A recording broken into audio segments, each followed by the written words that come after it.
Hello, everyone. Welcome. Thank you for joining us today. And we are looking to present to you some great information. My name is Dr. Lauren Edgar, and I am the Associate Director of Clinical Affairs and Education at the Amyloidosis Research Consortium. Thank you again for being here. In this month's ARC Talk webinar, we are very excited. We are excited for you to hear from ARC's research team as we start 2023 with new and exciting ventures. Kristen Hsu is our Executive Director of Research, and Sabrina Rebello is our Research Manager, and they will provide an overview of ARC's research programs, sharing findings from our 2022 community survey results, and highlight the future direction of ARC's research.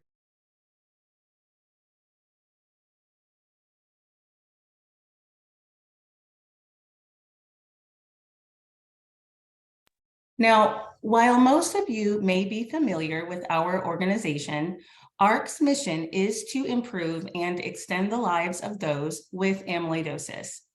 ARC is committed to collaborative efforts that accelerate the pace of discovery, expand patient access to the most effective care, and improve short and long-term outcomes.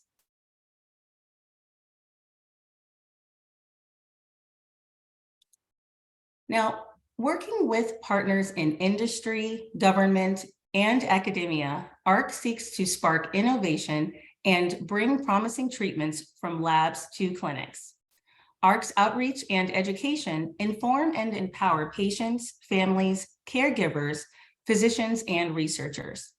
We pride ourselves in being a science-based organization, working to de-risk drug development by strategically implementing programs, which we believe are critical to better care for patients and facilitate and accelerate drug development in these rare diseases. I am happy to share that our focus is driven by improving the speed and accuracy of diagnoses, as well as increasing our understanding of genetics, biology, and the history of amyloidosis in order to identify new treatments. Additional focuses include accelerating regulatory approval and reimbursement processes in order to effectively make proper change to treatments for patients. Lastly, our focus is to enhance the care and quality of lives of patients and caregivers throughout their amyloidosis journey. I want to take this moment to thank our sponsors.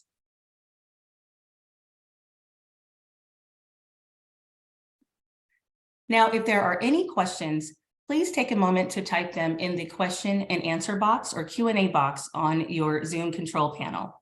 All questions will be entertained at the close of the speaker's presentation. Now, without further ado, I am happy to introduce you to Ms. Hsu. Thank you for being here, Ms. Hsu. Awesome. Thank you, Lauren. Let me share my screen.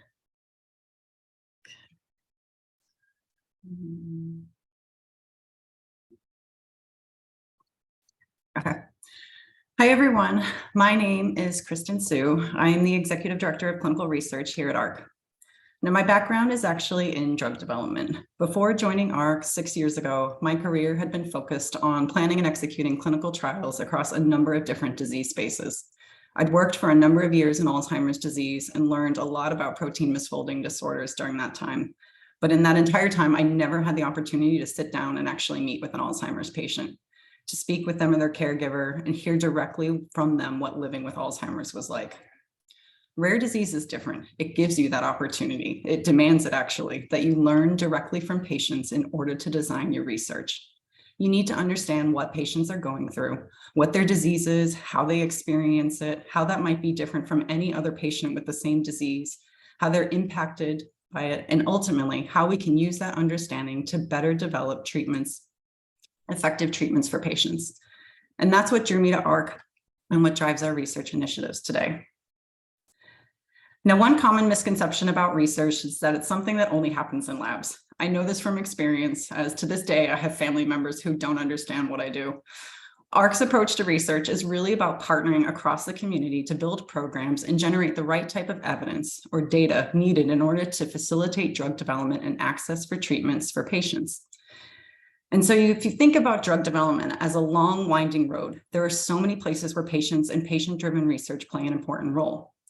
From characterizing the unmet need within a disease, understanding the different ways a disease might present and progress over time, to designing clinical trials that will produce meaningful data and include outcomes that matter most to patients, to participating within trials and taking investigational products, to informing the benefit-risk framework that goes into evaluating drugs, providing real-world data that can inform how the community approaches treatment and reimbursement for drugs, and ultimately furthering drug development. If you think about it, amyloidosis is only a small number of more than 7,000 different rare diseases, but the level of interest, innovation, and investment in drug development here is almost unprecedented.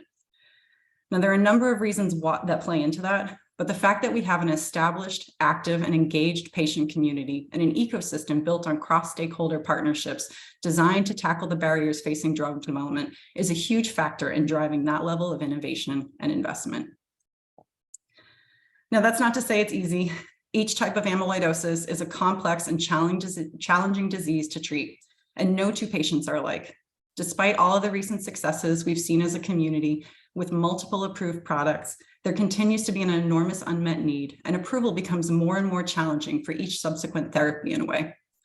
We need to get ahead of this by maximizing our resources and leveraging the best minds across the community to help improve the way we're studying amyloidosis and bringing effective treatments to patients. This concept is the backbone of ARC's public-private partnership with the FDA, called the Amyloidosis Forum. And so what is a public-private partnership? A public-private partnership, or a PPP, is a collaboration between multiple stakeholder organizations, including at least one nonprofit or 501c3 organization, to achieve a shared goal that is beyond the capability of any one stakeholder. What the forum allows us to do is bring together the entire amyloidosis community to partner on key initiatives that are designed to help improve and speed up how quickly we can bring safe and efficacious drugs to the hands of patients with amyloidosis. Our PPP liaison within FDA initially described this to me as bringing together the best minds in amyloidosis to do good things for patients. And it's a simple concept that exemplifies how we work. One of the biggest challenges facing drug development in amyloidosis is just how complex each type is. Patients experience very different levels of organ involvement, so much so that TTR amyloidosis, for example, has been split into a cardiac disease and a neuropathy disease. The drugs that are being developed for each type are designed to do different things. Some are designed to stop the proteins from misfolding and depositing on organs, and others are designed to remove the existing protein deposits. All of this makes it challenging to design trials that are meaningful to a broad range of patients and achievable from both a clinical and regulatory standpoint.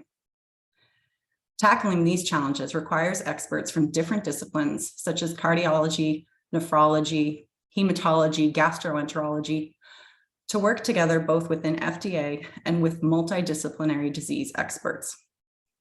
Through the forum, we've been able to bring the community together in work developing a multi-domain endpoint, or an endpoint that considers changes a treatment may have on several different affected organs, like the heart, the kidney, the liver, the GI system within a given disease.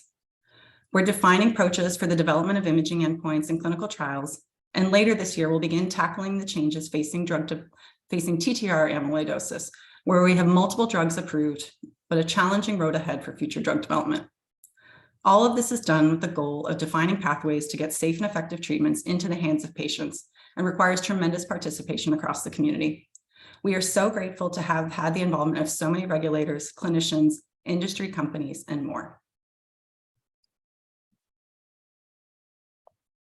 Now, I had noted it on the last slide, but one of the projects that has come out of the forum is how to bring together data from different clinical trials that have completed over the years and analyze those data together to answer important questions that can help speed up clinical drug development.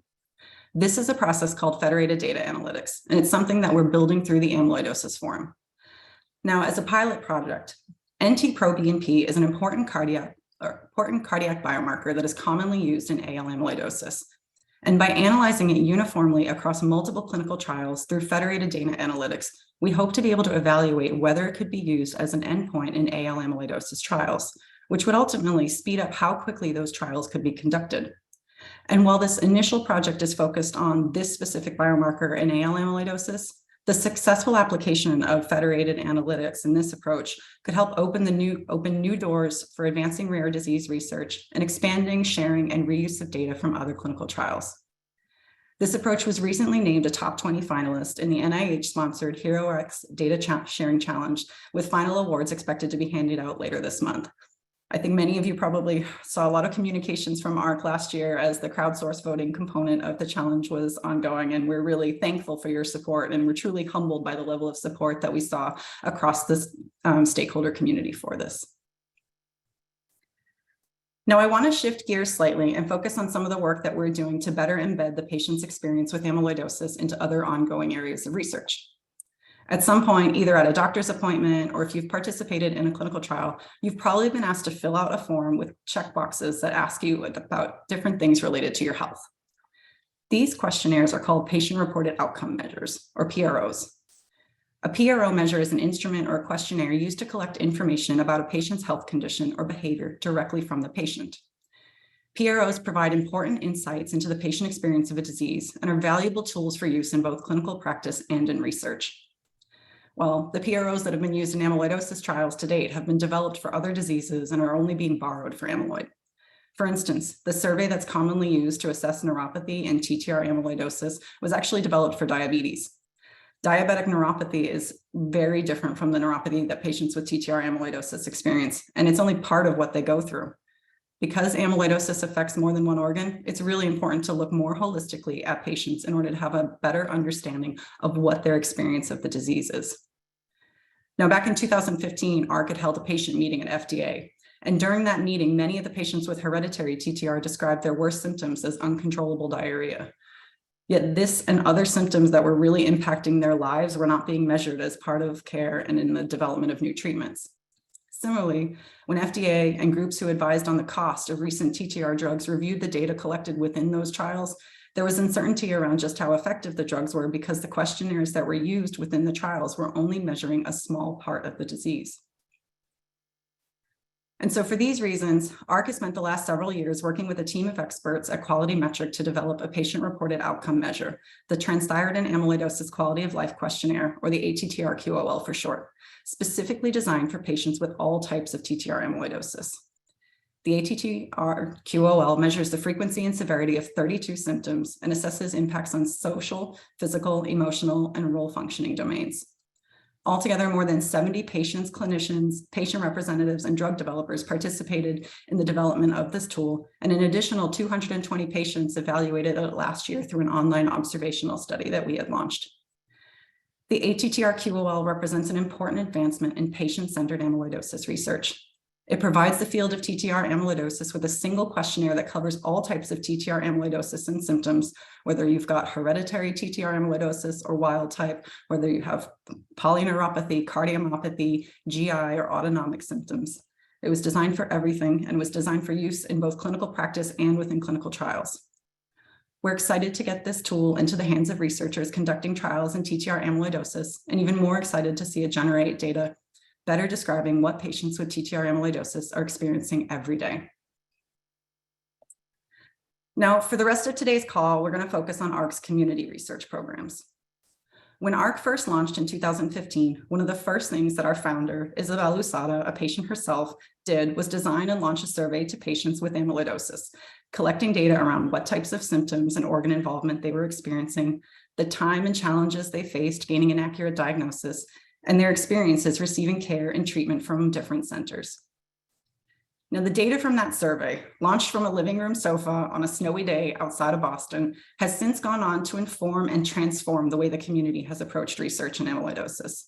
These perspectives that more than 500 patients shared about their disease are published in countless scientific presentations and publications across the community. We learned a lot through that initial survey and have brought those insights back to the community, refined the data that we're collecting and how we analyze it, let the data inform our programs, and ultimately tracked how the perspectives of patients are changing over time so that we can really see the impact of the changing disease and treatment landscape. A quick example of one of our more recent community research projects before I turn this over to Sabrina. Now, we heard from the community quite a bit over recent years that affordability and access to treatments in TTR amyloidosis can be an obstacle for patients.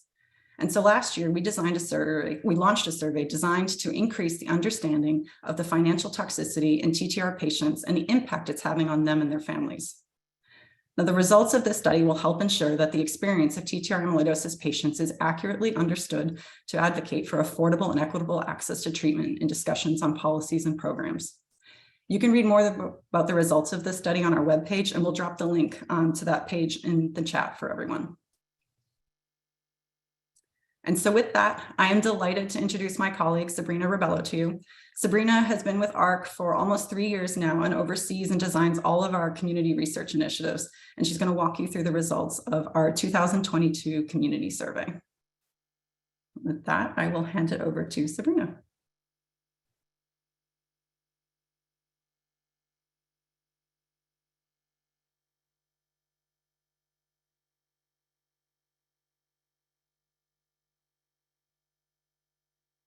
Oh, Sabrina, I think you're still muted.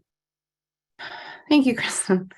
As you mentioned, I have been at ARC for almost 3 years. Before that, I spent 7 years at an organization that had registries of patients with autoimmune disease, so mostly with rheumatoid or psoriatic arthritis. I do have a master's degree in public health from Boston University and really like research and data. So I'm happy to present the results from our 2022 community survey, which we conducted last April. It was an online survey of individuals with amyloidosis and their caregivers to collect data and gather information on their experience with the diagnosis and treatment of the disease. The amyloidosis community has been growing. We had 1,238 patients and caregivers from across the globe add their voice and spoke to their experience with amyloidosis. This is more than double for this particular survey than any of the other surveys we've done previously. So there were 264 caregivers and 990 patients. The vast majority were from North America, and most of them were from the United States. These are the 10 most common centers where patients are being seen for their care and treatment of amyloidosis. Most of the centers are in the US, since that's where most of the patients live. One center, the National Amyloidosis Center, or NAC, is in London, UK. This is also a similar list to what we saw for where patients were diagnosed with amyloidosis. And generally speaking, patients remained at the same center for their treatment as to the same center where they were diagnosed.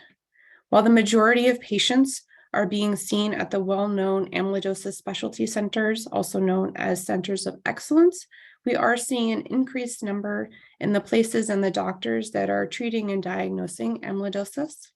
There seems to be a broader awareness of amyloidosis across the medical community that isn't just restricted to these specialized centers. Of the 1,238 who responded to this survey, light chain amyloidosis, or AL amyloidosis, was the most common type, followed by wild type TTR amyloidosis and hereditary TTR amyloidosis. Wild type was thought to be rare, but as we are seeing in our most recent survey, compared to surveys we did say 3 to 5 years ago, the number of people who are diagnosed with this particular type has been increasing, and it's becoming a more and more common type of amyloidosis.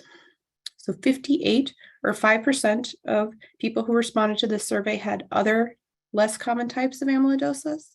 I'll largely be focusing on the 3 most common types, so AL and TTR amyloidosis, but I'll come back at the end of the presentation to the less common types. Although it is not known why, men are more impacted than women in wild type TTR amyloidosis. So we can see here in our survey that over 90% of those with wild type were men compared to women.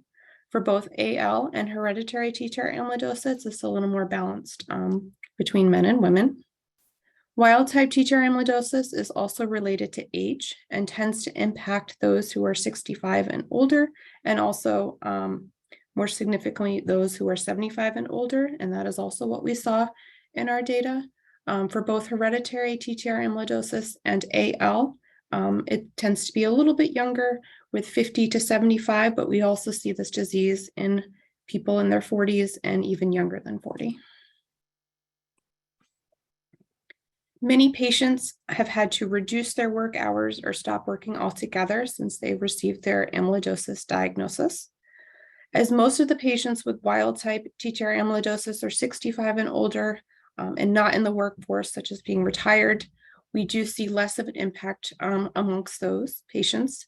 For AL patients who were working prior to their diagnosis, more than half had since had to stop working, and about half for hereditary ATTR patients who were working prior to their diagnosis had to then stop since receiving their diagnosis. Amyloidosis affects many different organs, and it can depend upon your subtype, which organs are affected. Looking specifically at AL patients, the heart was most commonly impacted, as well as the kidney and the GI or gastrointestinal systems. More than half of AL patients had more than one organ affected by amyloidosis. For wild type TTR amyloidosis, this is mostly a cardiac disease. So for most of the patients, it's their heart that's impacted, but many of the other organ systems can be impacted as well. About a third of these patients had more than one organ impacted. For hereditary TTR amyloidosis, the nervous system is the most impacted, followed by the heart and the gastrointestinal system. And almost 3/4 of these patients have had more than one organ involved. And having more than one organ system involved makes it more challenging to get a timely diagnosis and just makes the whole process to get diagnosis more complicated and difficult. For the mutations that cause the hereditary TTR amyloidosis, we did see that the 3 most common mutations reported for these are also what we saw in our community. When we asked about the current treatment, so what patients are currently on for their amyloidosis, for AL patients, the most common was Darzalex or daratumumab, followed by Cybord-D, which are the 3 treatments that I've outlined in the red box. For TTR amyloidosis, for the wild type TTR amyloidosis, Vyndamax or Vyndaqel is the only approved treatment for the cardiomyopathy. So that's what we see as the most common treatment for those patients. For hereditary TTR amyloidosis, there are a couple of treatments approved for peripheral neuropathy as well as cardiomyopathy. So there's a little bit more variety and available options for those patients. So we see the most common as being Onpattro, followed by Vyndamax and Deflusanol. So going back to the 58 patients who had the less common subtypes of amyloidosis, about a third of those were localized amyloidosis, followed by AA or secondary amyloidosis, and then Gentilan amyloidosis. And the other ones are listed here as well.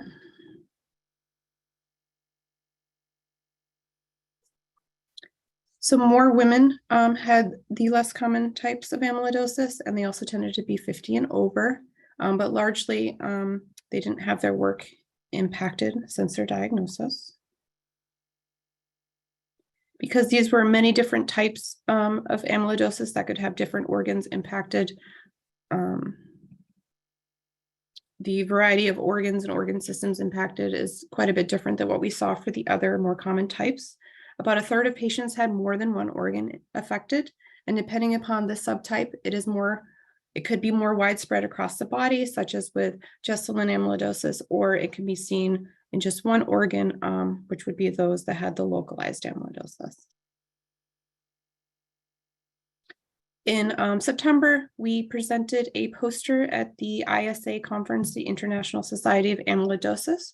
We compared the 2017 cardiac survey data to what we saw in the 2022 community survey data. We wanted to see if there were any differences in the diagnostic journey of amyloidosis patients and caregivers in the past decade, looking at data that was collected about 5 years apart. More patients were diagnosed by their first physician seen in the recent 2022 survey compared to 2017. This was mostly the case for patients diagnosed with AL and wild-type TTR amyloidosis. We also saw a decrease in the rate of misdiagnosis, that this went down in 2022 compared to 2017, and this we saw across all three subtypes. So the amyloidosis community is growing. The largest increase is being seen in those diagnosed with wild-type TTR. Disease awareness efforts appear to be successful, with more patients being diagnosed by their first physician, lower rates of misdiagnosis. This suggests that educational efforts are having an impact and should be continued. We're also seeing more centers and doctors are diagnosing and treating patients with amyloidosis, and additional efforts are still needed to improve accuracy and speed of amyloidosis diagnosis, given still the relatively high rates of misdiagnosis and diagnostic delays.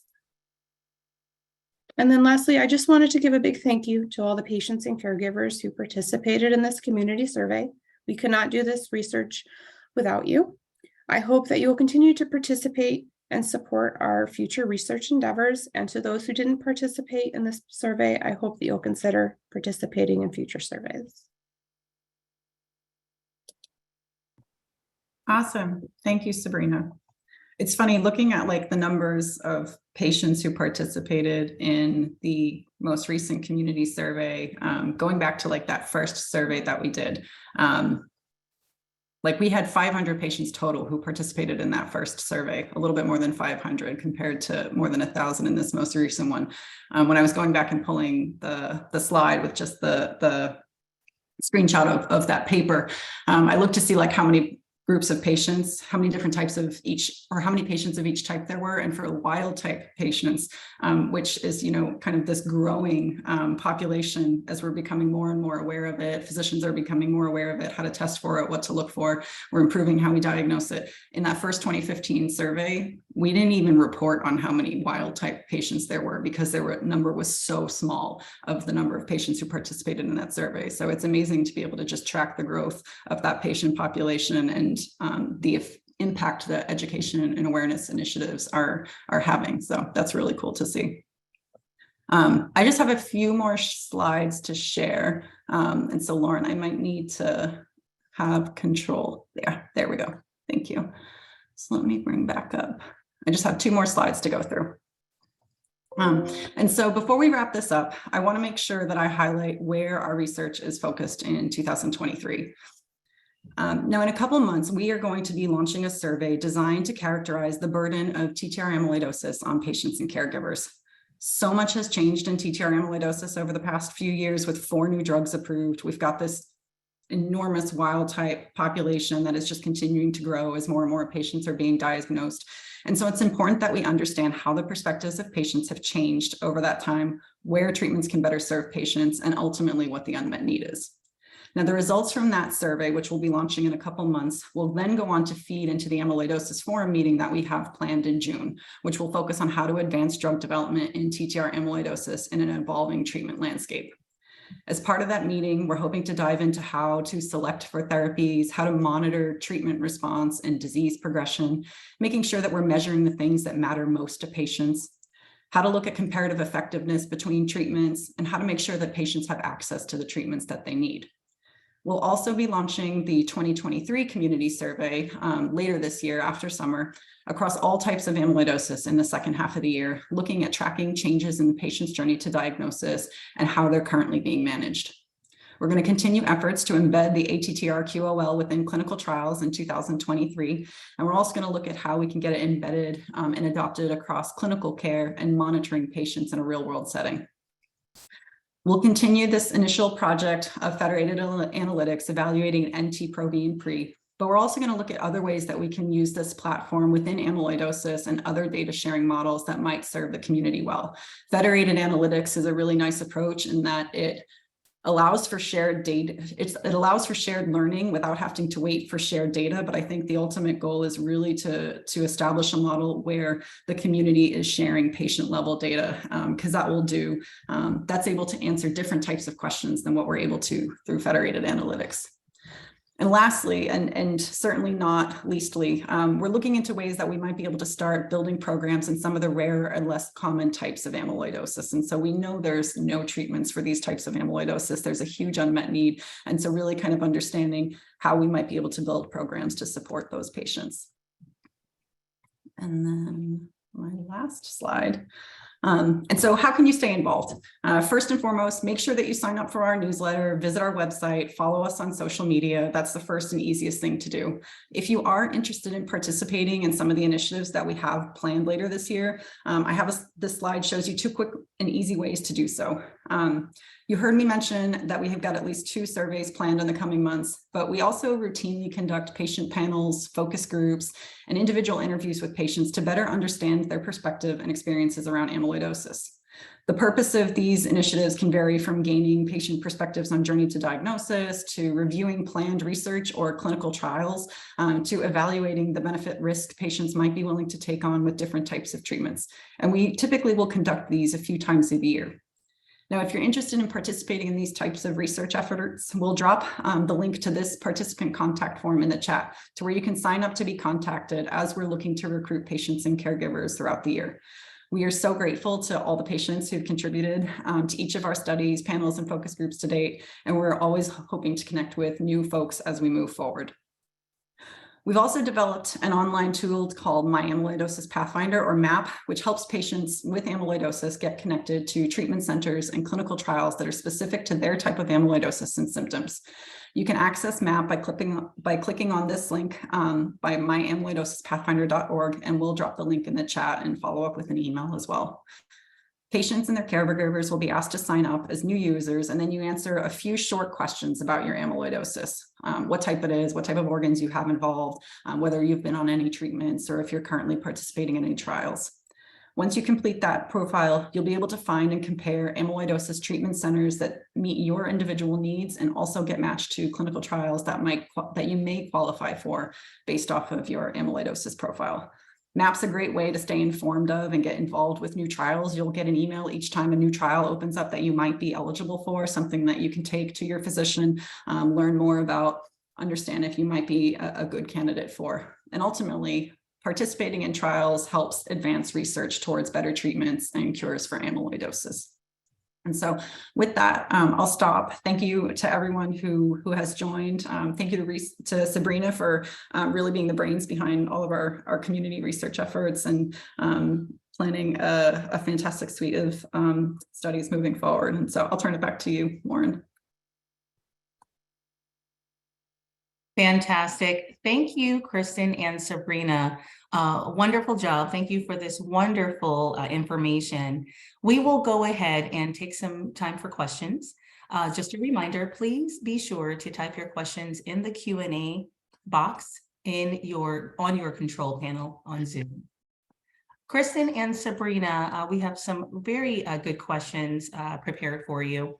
The first question is from Neil, and the question asks, do you include patient and caregivers' reported outcomes in your research? Are there specific projects specifically furthering PROM in amyloidosis? Yeah, that's a good question. So certainly anytime we launch community research efforts, we will have the option for both patients to contribute their perspectives as well as caregivers. When we developed, and so that's a place where both patients and caregivers will feed into our community research programs. When we developed the ATTR-QOL, that patient-reported outcome measure specifically, that one is designed specifically for patients with TTR amyloidosis. I think there's probably some work we can do to see how applicable it would be for caregivers to also respond either on behalf of patients. I think there's probably an additional suite of questions that we would want to ask caregivers specifically that's not covered within the ATTR-QOL. So there's certainly room to do that. I do think that across the research field, we are seeing more of a focus on caregiver reported outcomes as part of research. So I know there are a number of studies that do include caregiver reported outcome tools within it. And that's something that will be growing over time. And I certainly think there's a huge place for the caregiver perspective as we look at tracking, the outcomes that matter most to patients and their families moving forward. Excellent. Yeah, we will be including in our next survey the the burden of illness for TTR amyloidosis, a caregiver burden specific outcome measure. Excellent. Thank you for that, Sabrina. Fantastic. The next question includes specifics around wild type that is not cardiac related. There is a question here from Thomas. Thank you, Thomas. Is there epidemiological information coming out? Yeah, so I think there's a lot of work across the community to try to generate better and more current epidemiological data related to wild type. I don't think that there has been, at least to my knowledge, I don't think there's been none of the treatments that are currently available for TTR amyloidosis are specific to wild type patients who don't have cardiac amyloidosis. So of like the marketed products, the novel therapies. But with that said, as I mentioned, just in 2015, so 7 years ago, like we didn't even have enough patients identified to note within that initial publication. Like the field is learning so much about wild type amyloidosis across the community. And so I know there are a lot of efforts underway to really better understand the disease, to generate better data to help support like how to further drug development for wild type amyloidosis and the different types of presentations. It's thought of as, you know, traditionally a typically solely cardiac disease, but we know that's not the case. We know patients experience other types of symptoms. And so there's a lot of work that's being done to really, I think, understand that and to figure out how we can develop treatments for those patients. Thank you so much, Kristen. Anything to add, Sabrina? Otherwise, stemming back to the PROM portion of the presentation and the QOL survey slide, particularly slide 9, is there something regarding caregiver outcomes? Yeah, so there are a few caregiver surveys that are used across different types of research. So like there are specific, I would say, general caregiver burden surveys that are used in different studies. So I'm going to say the name wrong, but Sabrina will know it better. Is it the Zagat burden? Zarit.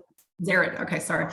And so there are specific tools that are used to measure caregiver burden and caregiver perspective related to a disease. We didn't include it in the ATTR QOL. It's already a very broad instrument looking at hereditary and wild type, all different types of phenotypes included, whether it's like cardiac, neuropathy, GI, autonomic neuropathy. But as I said, I think there's definitely room to design tools that are specific to the experience that caregivers of patients with TTR amyloidosis and other types of amyloid. This isn't like specific to just TTR, for AL amyloidosis as well, and some of the rarer types as well.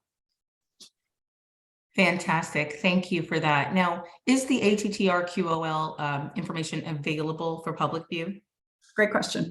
So it will be very soon. And so we are actually partnering, as I mentioned, we partnered with Quality Metric to develop this tool. And so they will actually be, we'll be partnering with them to license it. And so it will be available for people to review. If anybody wants to use it from a clinical care perspective, it will be available. And then it will also be available for researchers. And so this is something that Sabrina and I are working through the logistics of right now. And my goal is that within the next few weeks, next couple of months, this is something that we're able to broadly disseminate. We have presented the tool at a couple of different scientific conferences. So most recently at the ISA in Heidelberg, we also had an oral presentation at ISAQOL in Vienna in October, and we're working on a number of different manuscripts right now to get out to the community to really describe the tool, how it was put together, and the role it will have with the community moving forward. We also have that June forum meeting that we're planning for TTR amyloidosis, and part of what I'm hoping to discuss during that meeting is the role for a amyloidosis specific patient reported outcome tool in TTR amyloidosis, and so we'll be able to discuss the tool as part of that discussion as well. Fantastic. The next question comes from Rick. Thank you, Rick. How are you identifying patients to include in your surveys? That is, are you scanning and collecting information from treatment centers in the country? And if not, then how?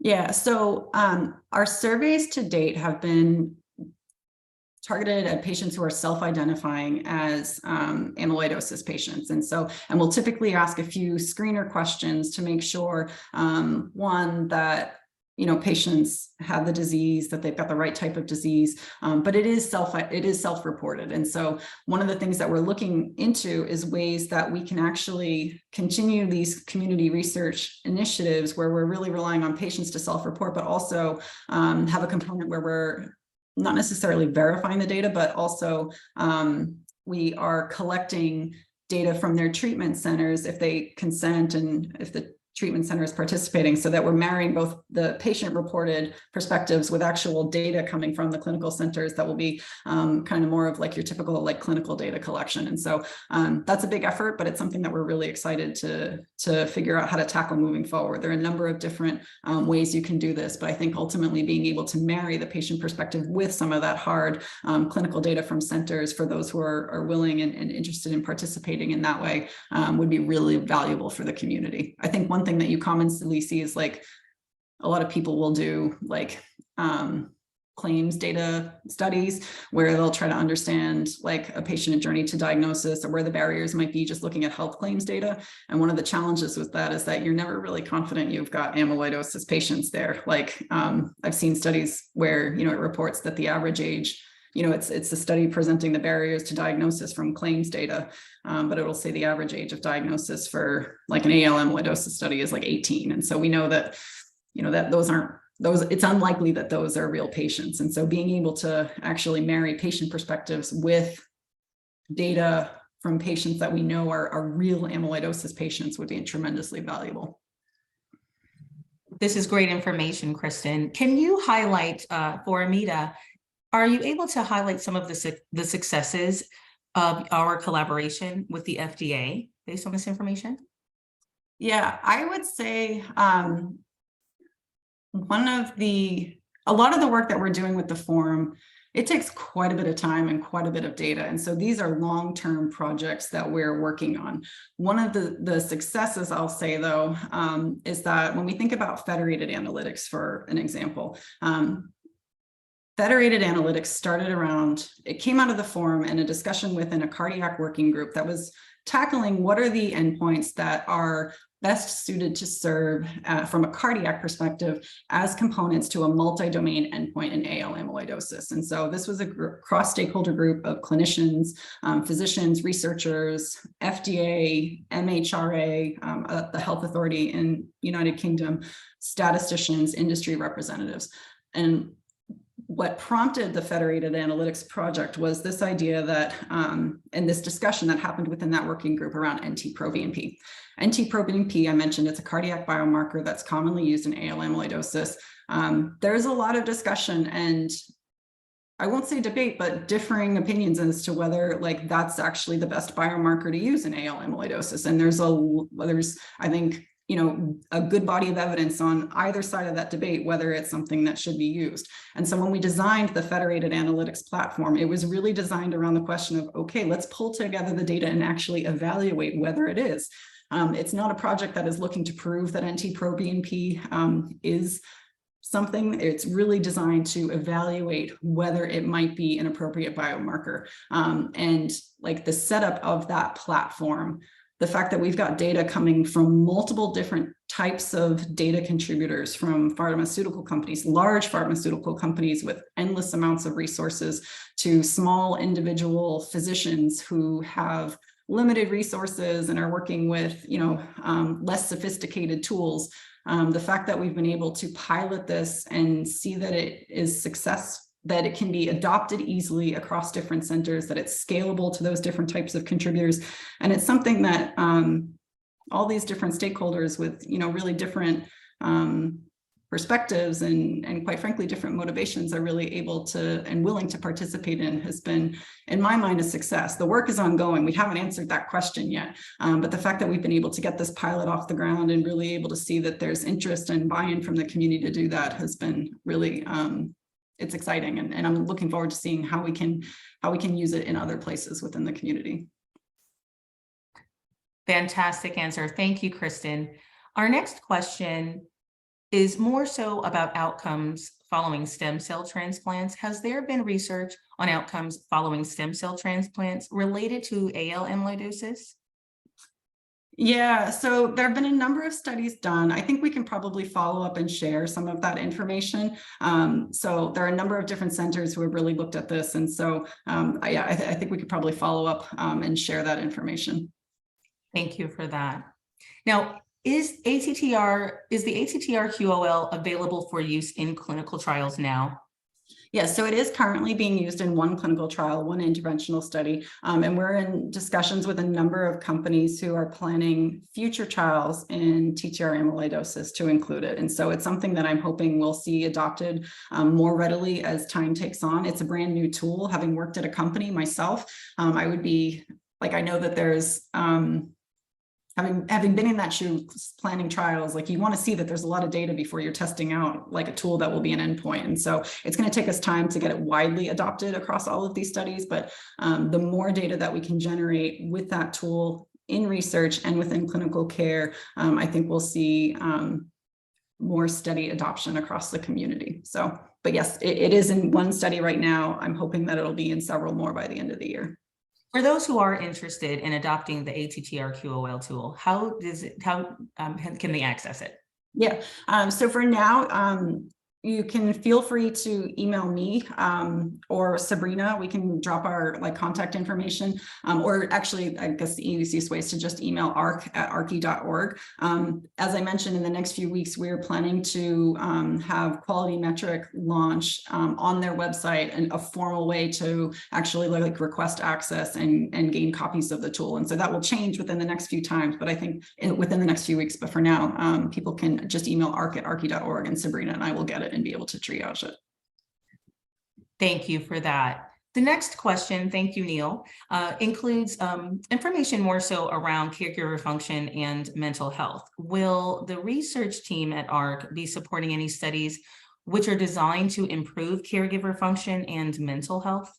Yeah, it's a good question. And I think it really goes back to that general concept of what's being done to look at caregiver perspectives. And so as part of I want to keep saying it's the ZAGIT, but the Zarit burden of illness interview really looks at caregiver burden and there's also several tools that are designed really specifically looking at mental and emotional health in caregivers. The Kessler psychological scale is one that's coming to mind. It's not something that we currently have. We don't, the ATTR QOL that we developed is specific to patients, but we do spend quite a bit looking at emotional, mental functioning. And so I think there's a lot of work that can be done. And there's clearly a lot of interest in this group. And so it's something that we absolutely can look at how we're better, I think, understanding the impact on caregivers, but then also building programs to support them as well. I think those two things go hand in hand. Thank you, Kristen. Now, how do you assess perhaps the frailty or the cognition in patients? Is there a way to do that in terms of reliability in what goes into the survey? Yeah, I think there are different ways to do that. So as part of the ATTR QOL, we do look at physical function and how much that plays into how patients are doing. It's not a tool that really assesses cognitive function. It looks into mental, emotional well-being. There are tools that are designed for other disease spaces that do look at cognition, but it's not something that we're assessing as part of the ATTR QOL. Physical functioning, absolutely, but not so much the cognition piece. Thank you for that. Are we at all expecting, and this next question is perhaps maybe a loaded question, so I'll provide it to you in parts. Are we expecting to send the ATTR tool to the FDA for a COA qualification? That's a great question. I don't know who asked that question, but it's a great question. So one of the things we absolutely need to do is engage with the FDA on this tool. I mean, you need to engage with FDA and regulatory bodies on any type of patient-reported outcome tool. And so there is a formal process to do that called the COA pathway. It is a very long and challenging process to get through. And it's challenging in the sense that, like, and I don't know the numbers off the top of my head, but there's been very few tools across different disease spaces that have actually made it through that formal pathway.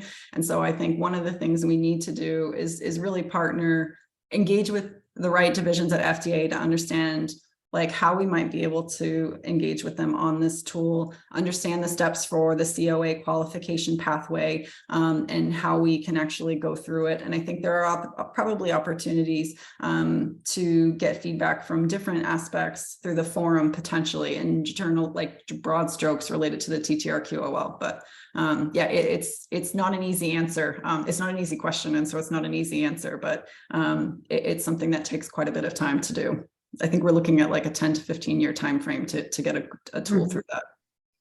Absolutely, that makes complete sense. Kristen, I have one last question for you, and it's more so around the objective of the ATTR tool. Are there plans to develop a similar tool for AL that meets the same objective as the ATTR tool? Yeah, that's a really good question. So within the Amyloidosis Forum, going back to some of the work that we did within AL amyloidosis, we had established working groups that were focused on individual organs. And we also had one that was focused on health-related quality of life. And so that working group was comprised of a number of clinicians who are experts in quality of life for amyloidosis, FDA representatives who are part of that COA group, industry representatives, and patients as well. And so one of the key, I would say, like findings from that group is that there is need for an AL amyloidosis specific patient-reported outcome.